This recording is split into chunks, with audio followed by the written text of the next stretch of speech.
Sulphur के radicals पढ़ने से पहले सबसे पहले आपको सल्फर्स के दो एसिड जो बेसिक होते हैं उसकी जानकारी तो होनी चाहिए। जैसे कि कौन कौन से, जैसे कि एक है H2SO4 और दूसरा है H2SO3। अब इन दोनों एसिड्स का जो नाम होता है वो उनकी ऑक्सीडेशन स्टेट के बिहाफ पे होता है कि अगर +6 ऑक्सीडेशन स्टेट होगी तो ये एसिड कहलाएगा इक एसिड, और अगर +4 ऑक्सीडेशन स्टेट होगी तो ये एसिड कहलाएगा अस एसिड। तो अब इन दोनों एसिड में जरा निकाल के देखेंगे कि सल्फर की ऑक्सीडेशन स्टेट क्या है। तो सल्फर की ऑक्सीडेशन स्टेट निकालना बहुत आसान होता है। इसको मैं यहाँ पर कैलकुलेट करता हूँ कि हाइड्रोजन की ऑक्सीडेशन स्टेट यूजली +1 होती है, तो दो हाइड्रोजन की हो जाएगी 2 इंटू +1। सल्फर की स्टेट निकालनी है तो वैल्यू x मान लीजिए, और ऑक्सीजन की होती है यूजुअली -2। तो है कितने ऑक्सीजन यहाँ पर? 4। तो ये हो जाएगी 4 इंटू -2। क्या यहाँ पर कोई चार्ज नजर आ रहा है? नहीं, चार्ज 0 है, तो इक्वल में लगा देंगे 0। सॉल्व करेंगे तो ये आ जाएगा 2 + x - 8 = 0। तो ये वैल्यू जो आ जाएगी ये आ जाएगी +6। मतलब यहाँ पर सल्फर की जो ऑक्सीडेशन स्टेट है +6, और अगर सल्फर के एसिड में, नॉर्मल एसिड में स्टेट +6 है तो नाम हो जाएगा उसका इक एसिड। तो it is the sulphuric acid. ये कौन सा एसिड हो गया? ये हो गया सल्फ्यूरिक एसिड। और सेम केस अगर यहाँ पर स्टेट निकालेंगे तो यहाँ स्टेट निकल के आएगी 4, और +4 ऑक्सीडेशन स्टेट वाला एसिड होगा अस एसिड, तो इसका नाम हो जाएगा सल्फ्यूरस एसिड। तो अगर ये दोनों बेसिक एसिड्स आपको मालूम चल गए तो इन्हीं एसिड्स के डिफरेंट डिफरेंट कॉम्बिनेशन से हम लोग क्या कर सकते हैं, मल्टीपल एसिड्स बना सकते हैं जो कि टोटल रेडिकल्स बन के आएंगे 9। आओ जल्दी से देख लें। एसिड इक एसिड है, अगर कोई एसिड इक एसिड है तो इक एसिड का जो एनायन होगा वो उसके एंड में नाम लगेगा बेटा 8, और अगर कोई अस एसिड है तो अस एसिड के एनायन के एंड में नाम लगेगा 8। तो आप जरा देखो कि ये एसिड आपका था सल्फ्यूरिक एसिड, तो सल्फ्यूरिक एसिड का जो एनायन होगा उसके एंड में लगेगा क्या? 8। तो ये रेडिकल बन जाएगा हमारा क्या? सल्फेट। जबकि ये एसिड जो हमारा था इसको बोला था सल्फ्यूरस एसिड, और सल्फ्यूरस एसिड अस एसिड के एनायन के एंड में क्या लगेगा? 8। तो ये वाला हो जाएगा कौन सा? It's a sulphide ion. तो ये आपने बनाया सल्फेट आयन, ये बनाया सल्फाइड आयन, दो रेडिकल बन के तैयार हो गए। बाकी रेडिकल हम लोग कॉम्बिनेशन करके बनाते हैं। देखो पास है H2SO4, हम क्या कर देते हैं इस H2SO4 में एक ऑक्सीजन को माइनस कर दें और एक सल्फर को ऐड कर दें। तो अगर एक ऑक्सीजन कम होगा सल्फर ऐड होगा, तो ये हमारे पास पहले से एसिड था, इसका नाम था क्या? इसका नाम था सल्फ्यूरिक एसिड। और इस सल्फ्यूरिक एसिड में जब आपने ये कम किया तो ये हो गया H2S2O3। एक ऑक्सीजन कम और एक सल्फर ज्यादा। ये है अभी भी सल्फ्यूरिक एसिड, लेकिन एक्स्ट्रा सल्फर के लगने की वजह से टर्म नया जुड़ जाएगा, तो इसका नाम हो जाएगा क्या? थायो सल्फ्यूरिक एसिड। क्या हो जाएगा? थायो सल्फ्यूरिक एसिड। और इस थायो सल्फ्यूरिक एसिड में से अगर हम दो H+ निकाल दें तो ये बचेगा S2O3। दो माइनस आ जाएंगे, दो H+ निकले तो दो माइनस आ जाएंगे, एंड इट्स कॉल्ड थायो सल्फेट आयन। ये क्या हो जाएगा? थायो सल्फेट आयन। क्योंकि मैंने अभी बताया कि अगर इक एसिड होगा तो इक एसिड के एनायन में क्या लगेगा? थायोसल्फेट। तो हम एक नया रेडिकल यहाँ पे लिख देते हैं एसिड्स के साथ H2S2O3।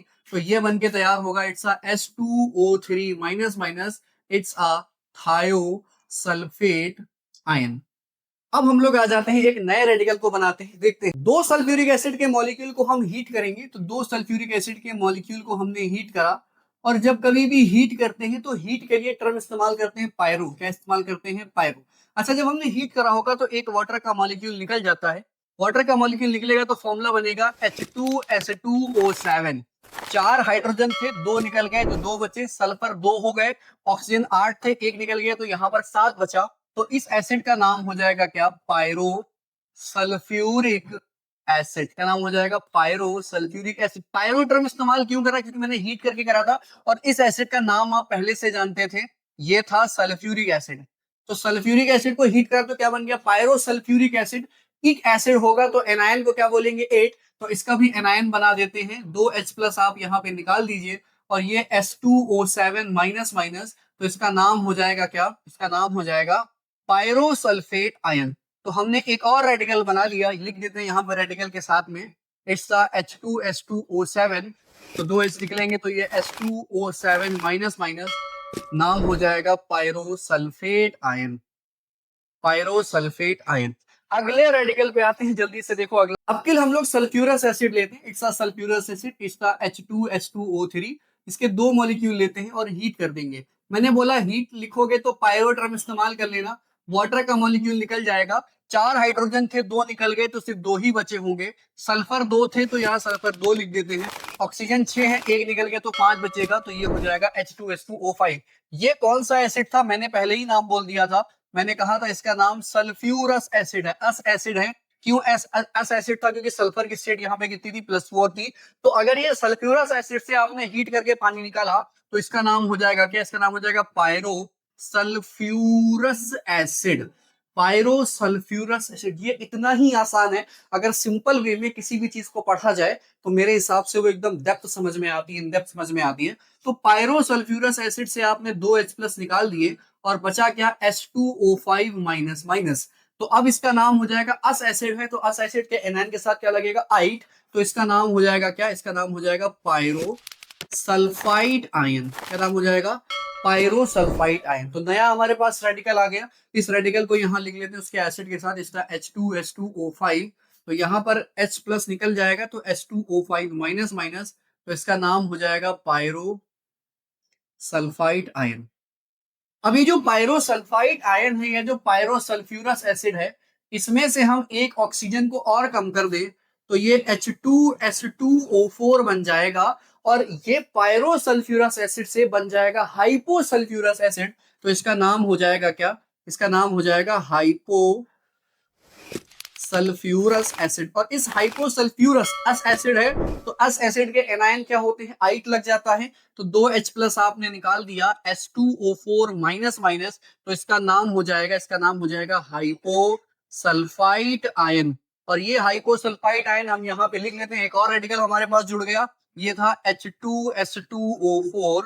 तो ये बचेगा H2O4 माइनस माइनस, तो इसका नाम हो जाएगा क्या, इसका नाम हो जाएगा हाइपो सल्फाइड आयन। अभी तक हमारे पास देखो कितने रेडिकल्स हो गए टोटल, एक, ये दूसरा, ये तीसरा, ये चौथा, ये पांचवा, ये छठा। और टोटल 9 रेडिकल्स होते हैं, जिसमें से हमने 6 रेडिकल का डिस्कशन बहुत आसानी से कर लिया। ठीक है, आ जाओ जल्दी से आगे चलते हैं। एक और रेडिकल की बात करेंगे हम लोग। तो कई सारे सल्फर हो तो उसके लिए हम लोग नया एसिड बनाएंगे, H2SNO6।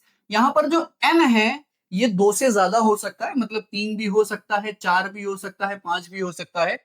तो हम लोग इस एसिड का जो नाम रखते हैं, common name, it's a poly. Sulphur बहुत सारे हैं तो नाम रखा जाएगा पॉलीथायोनिक एसिड। क्या नाम रखा जाएगा, सल्फर जब बढ़ जाता है तो टर्म थायो ऐड कर दिया जाता है, पॉलीथायोनिक एसिड। इस पॉलीथायोनिक एसिड का अगर कोई एग्जांपल हम लोग लेना चाहें तो ये H2S4O6। अब 4 सल्फर लगे हैं तो थायो कितना हो जाएगा, 4। तो इसका नाम हो जाएगा क्या, इसका नाम हो जाएगा टेट्राथायोनिक एसिड, टेट्राथायोनिक एसिड। और इस टेट्राथायोनिक एसिड से अगर हम 2H+ को निकाल दें तो ये बचेगा S4O6 माइनस माइनस। एक एसिड है तो एक एसिड के एनायन के साथ लगता है क्या, 8। तो इसका नाम हो जाएगा, इसका नाम हो जाएगा टेट्राथायोनेट आयन। तो एक और हमारा रेडिकल आ गया यहाँ पर, कौन से आया, इसका H2S4O6, जहां से हमने बनाया S4O6 माइनस माइनस। इसका नाम था क्या, tetrathionate ion, tetrathionate ion. Next radical पे आ जाते हैं, जल्दी से वो भी बना लेते हैं। अब हम लोग सल्फ्यूरिक एसिड का स्ट्रक्चर तो आप जानते होंगे, इट्स सल्फ्यूरिक एसिड का स्ट्रक्चर। तो अगर सल्फ्यूरिक एसिड के स्ट्रक्चर में हम लोग कहीं पर एक लिंकेज लगा दें, इसका परऑक्सी लिंकेज। परऑक्सी लिंकेज कब बनता है, जब ऑक्सीजन की ऑक्सीडेशन स्टेट कितनी हो जाए, -1।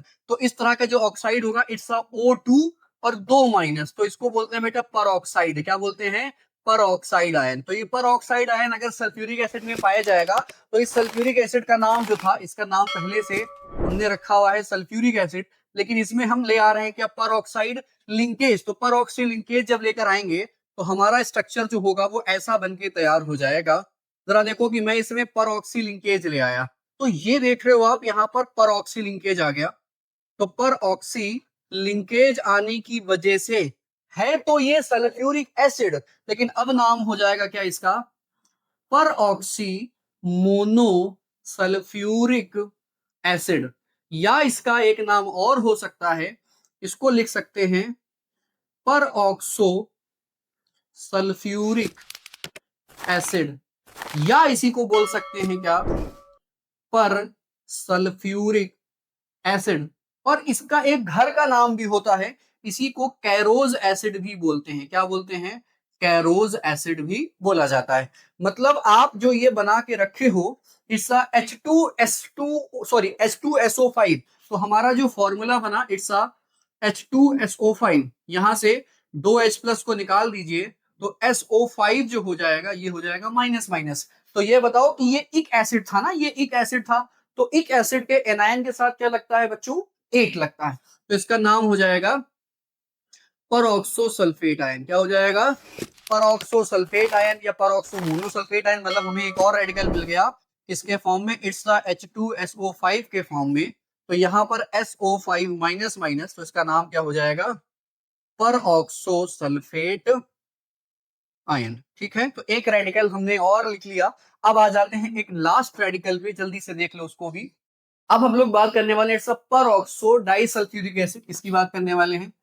परऑक्सो डाई सल्फ्यूरिक एसिड, इसी का एक कॉमन नेम भी होता है, इसी को मार्शल्स एसिड भी कहते हैं। क्या कहते हैं, मार्शल्स एसिड भी कहा जाता है।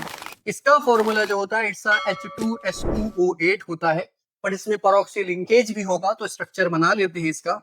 स्ट्रक्चर बनाएंगे तो परऑक्सी लिंकेज सल्फर के बीच में होगा।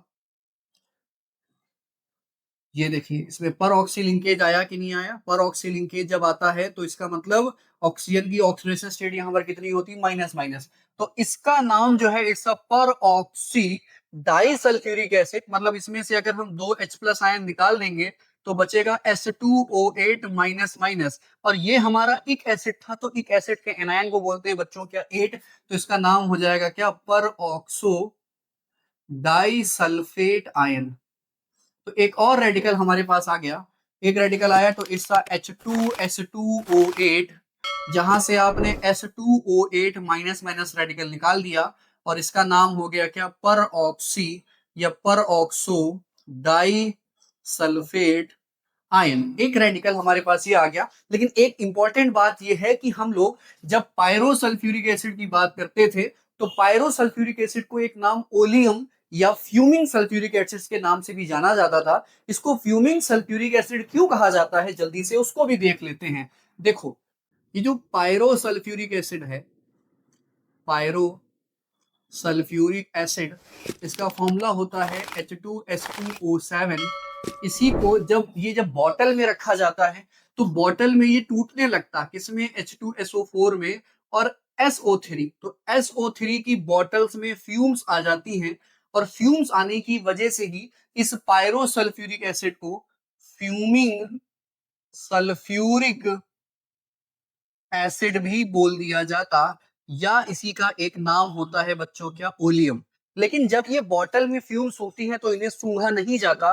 क्यों, क्योंकि बेटा नॉन मेटेलिक ऑक्साइड है, और अगर आपने इसे गलती से भी सूंघ लिया तो सूंघने पर जो आपकी नॉस्ट्रिल्स में या ट्रैकिया में जो मॉइस्चर होगा, उस मॉइस्चर से ये सल्फर का ऑक्साइड रिएक्ट कर जाएगा, और रिएक्ट करके H2SO4 बना लेगा, और H2SO4 बनते ही आपकी नॉस्ट्रिल्स और आपके ट्रैकिया में जलन सी शुरू हो जाएगी। क्लियर बात, तो ये बात किचन की नहीं है, ये लैब की बात है, तो हर चीज को सूंघा नहीं जाता। और मैंने कहा था सल्फर के टोटल 9 रेडिकल्स होते हैं, जिसमें से मैंने आपको सारे एसिड्स और सारे रेडिकल्स को बना के दिखा दिया। अगर आप चाहते हो कि मैं इनके सारे सभी तरह के सॉल्ट्स भी बना के दिखाऊं और वो कैसे बनता है, तो नेक्स्ट वीडियो के लिए चैनल को सब्सक्राइब कर लेना।